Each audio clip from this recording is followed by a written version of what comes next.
বইমেলা একসময় ছিল বই প্রেমীদের মিলন মেলা। এখন পরিণত হয়েছে ছবি তোলা এবং সামাজিক যোগাযোগ মাধ্যমে শেয়ার করার কেন্দ্রস্থল।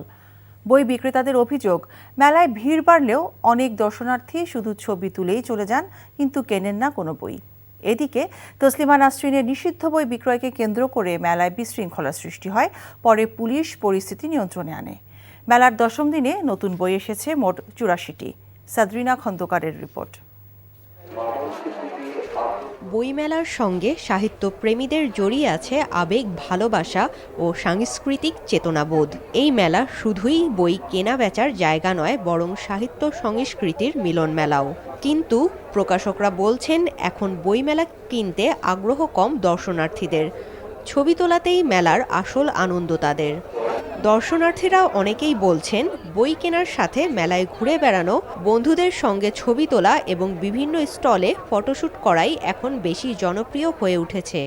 এই বইয়ের প্রতি এখন সবার ভালোবাসাও নাই, সবার আগ্রহ এবং বই পড়ার অনেকের টাইমও নাই। 10 জনের থেকে তো আমাকে 2 জন হয়তো বই কিনে ছবি তোলার জন্য। এটা যে ছবি তোলার মাধ্যমে যে হয় তাহলে তো ভালো।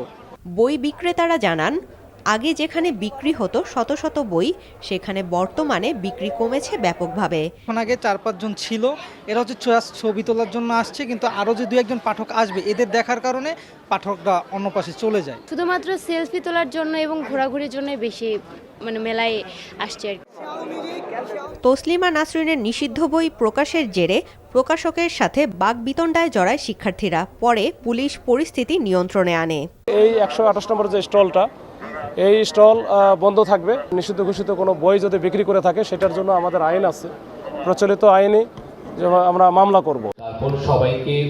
এদিকে কবি ASM আব্দুল হালিমের বিহঙ্গ কথা এবং উই রিভল্ট নামে 2টি কাব্যগ্রন্থের মোড়ক উন্মোচন হয়েছে। সাদরিনা খন্দকার, NTV নিউজ, ঢাকা।